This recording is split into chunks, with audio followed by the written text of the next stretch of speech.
नमस्कार। आज जब देश की संसद इस वक्त जब आप ये वीडियो देख रहे होंगे तो लोकसभा में वक्फ बिल पास हो गया होगा।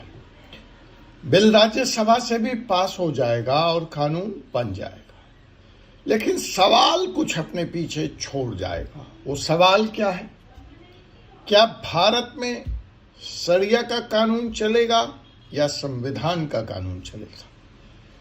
क्या असली खेल है वक्फ बिल के बहाने? और लव जिहाद के बाद क्या एक बार फिर से लैंड जिहाद की तैयारी है? तो इस सारे खेल को हम समझते हैं अपने आज के इस लीगल एपिसोड में। जी हाँ, मैं हूं आपका कानून का दोस्त advocate doctor Ajay Kumar Pandey, supreme court of India से। और फिलहाल आप देख रहे हैं 4C सुप्रीम लॉ पार्टनर्स का लीगल चैनल। आज हम बात करने जा रहे हैं उस बिल के बारे में जिसने पूरे देश में बवाल मचा रखा है। जी हाँ, वक्फ बिल। क्या यह बिल, देखिए, हमारा राजनीति से कुछ लेना देना नहीं है। हम तो कानून का चैनल चलाते हैं और कानून की बातें करेंगे। तो पहला सवाल जो मेरा है आप दर्शकों से वह यह है कि क्या यह बिल संविधान के खिलाफ है, जैसा राहुल गांधी और उनके तमाम विपक्षी दल के लोग कह रहे हैं? क्या यह बिल समान नागरिक संहिता के खिलाफ है? क्या इस बिल के जरिए किसी भी आम इंसान की, सरकार की संपत्ति छीनी जा सकती है? क्या यह कानून लैंड जिहाद की बात करता है? क्या यह कानून 1947 के बाद भारत के एक और टुकड़े कर दिए जाने की बात करता है? वक्फ के नाम पर भारत माता की जमीन को टुकड़ों में बांटना चाहता है। आइए करते हैं हम इस बिल की कानूनी नजरिए से आज पूरी चीर फाड़। जी हाँ, पोस्टमार्टम। तो सबसे पहले ये बला वक्फ है क्या और कहां से आई? वक्फ का सिंपल मतलब होता है कि किसी भी संपत्ति को अल्लाह के नाम पर दान कर देना और उसका उपयोग इस्लामिक, धार्मिक या चैरिटेबल उद्देश्य के लिए करना। भारत में वक्फ एक्ट 1995 से, मतलब यूं तो लागू ये अंग्रेजों के जमाने से है, लेकिन जो अपने नए प्रारूप में यह लागू हुआ और जो इमेंड होके लागू हुआ वो 1995 से, जिसके तहत हर राज्य में एक वक्फ बोर्ड बनाया गया। अब जो नया बिल आया है वह कई सवाल खड़े कर रहा है। तो देखिए, नया वक्फ संशोधन आखिर इतना बवाल क्या मचा है? ये कहता क्या है? इसमें ऐसा क्या है जिससे भारत के संविधान को खतरा हो गया है, जैसा कि राहुल गांधी जी प्रचारित कर रहे हैं? और आपके ये ओवैसी साहब, वक्फ बोर्ड को यह अधिकार मिला हुआ था कि वो किसी भी संपत्ति को वक्फ घोषित कर दे, और वो ऐसा कर रही थी। बहुत सारे विवाद हैं जो उसने दावा ठोका, वो मंदिर, मस्जिद, चर्च, कुंभ का मैदान, न जाने भारत की संसद इत्यादि इत्यादि, वो भी बिना किसी कोर्ट के आदेश के उसको यह अधिकार प्राप्त था। मालिक वक्फ के इस दावे के खिलाफ कोर्ट भी नहीं जा सकता। जिसकी संपत्ति पे ये दावा किया गया वो कोर्ट नहीं जा सकता।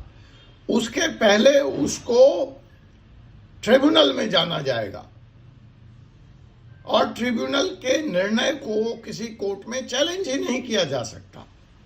अब सोचिए, किसी की पुश्तैनी जमीन है, किसी का खेत है, किसी का घर है, किसी का मंदिर है, एक दिन नोटिस आता है और आपकी संपत्ति अल्लाह के नाम पर चली जाती है, अर्थात वह वक्फ की संपत्ति बन जाती है और आपके पास अपनी पुकार लगाने के लिए, अपनी बात रखने के लिए भी कोई मंच नहीं है, कोई विकल्प नहीं है, कोई प्रकल्प नहीं है। अब राहुल गांधी जी से मैं सवाल पूछना चाहता हूं और माननीय बैरिस्टर साहब जो लंदन से पढ़ के आए हैं। जी हां, वही जो हैदराबाद के सांसद हैं ओवैसी साहब, सीधा आपसे पूछना चाहता हूं, संविधान का अनुच्छेद 14 तो इक्वलिटी की बात करता है, समानता की गारंटी देता है। तो अगर सरकार सभी धर्मों को समान कर रही है और ये कह रही है कि अगर गुरुद्वारे की सरकारी निगरानी हो सकती है, अगर मंदिर की हो सकती है, अगर चर्च की हो सकती है, तो वक्फ के संपत्ति की सरकारी निगरानी से परहेज या गुरेज क्यों? अनुच्छेद 300A संपत्ति का अधिकार देता है भारत के हर नागरिक को। फिर आप रातों रात मेरी संपत्ति से मुझे बेदखल, वो भी बिना किसी कार्रवाई, बिना किसी सुनवाई, बिना किसी कागज के कैसे कर सकते हैं? और अनुच्छेद 25 से लेकर 28 तक में धार्मिक स्वतंत्रता की बात कही गई है। फिर कैसे एक धार्मिक बोर्ड को यह ताकत दी जा सकती है कि वह किसी की भी संपत्ति पे कब्जा कर ले, वह भी बिना किसी कार्रवाई के, वो भी बिना किसी सुनवाई के?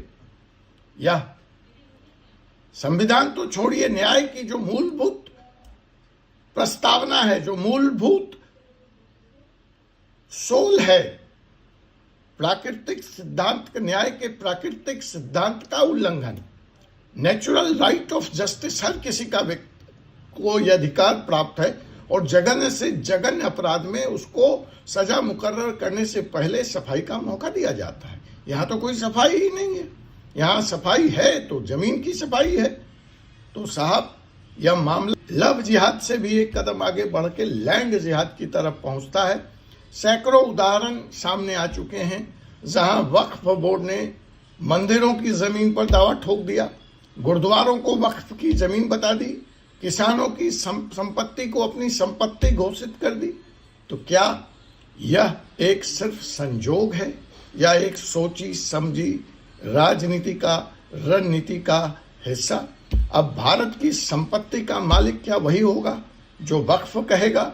यह सवाल अब हर हिंदू, हर सिख, हर नागरिक, इवन हर मुस्लिम के मन में उठने लगा। इसमें ऐसा नहीं है इससे फिर सिर्फ हिंदू या सिख या ईसाई हैं। अरे भाई, 10 लाख मुसलमान हैं जिसकी संपत्ति को रातों रात वक्फ ने कह दिया कि यह मेरी संपत्ति है।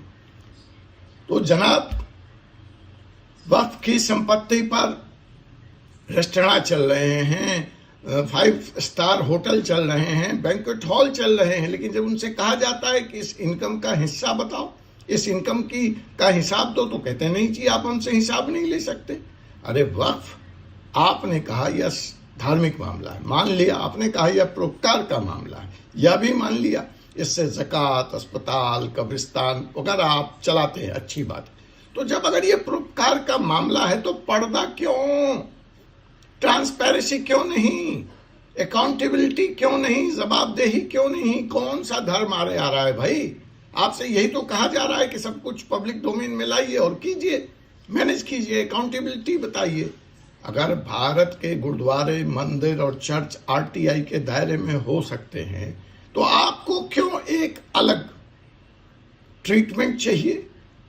एक तरफ आप, ये कैसा सेक्युलरिज्म है? एक तरफ आप कहते हैं भारत धर्मनिरपेक्ष राज्य है, तो धर्मनिरपेक्ष का अर्थ क्या सिर्फ यह होता है कि बहुसंख्यक को तो कानून की मर्यादा में बांध के रखा जाए और अल्पसंख्यकों को कानून से छूट दे दी जाए?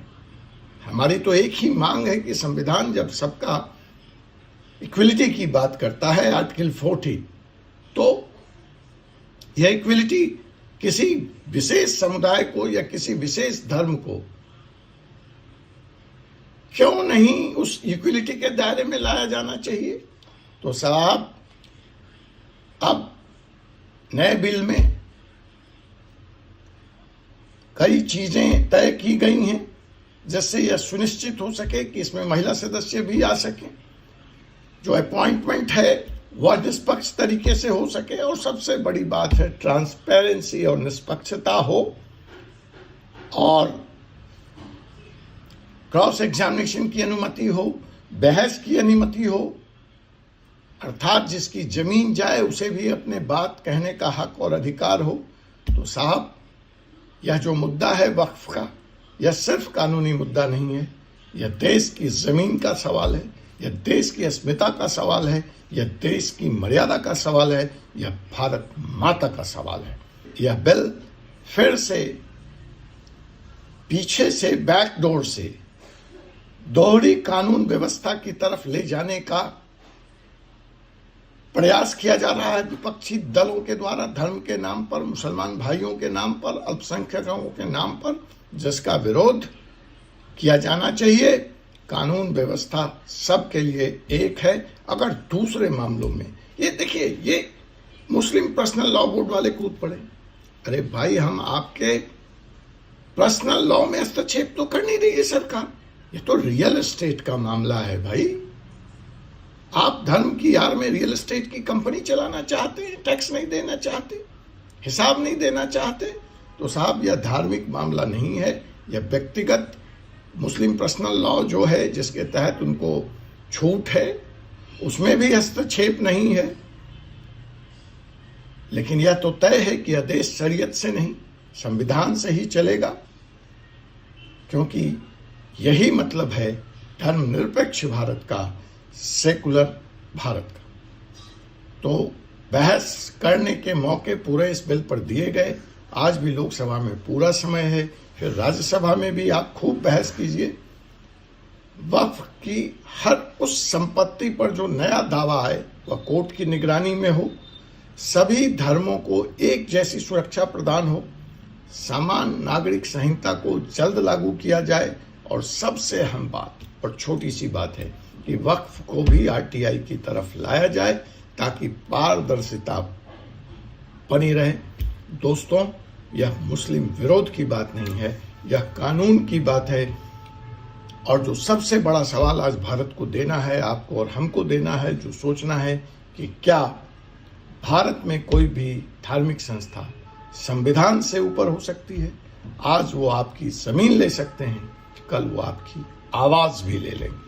आवाज उठाइए, सच बोलिए। इस वीडियो को शेयर कीजिए ताकि हर नागरिक को सच का पता चल सके। वीडियो अच्छा लगे तो लाइक करें, सब्सक्राइब करें मेरे चैनल फोर्सी सुप्रीम लॉ को, और इस मुद्दे पर अपनी राय और कमेंट जरूर दें। आपसे पुनः मुलाकात होगी एक ऐसे ही मुकदमे के साथ अगले एपिसोड में। तब तक के लिए मुझे एडवोकेट डॉक्टर अजय कुमार पांडे को अनुमति दीजिए। जय हिंद, जय भारत, जय संविधान।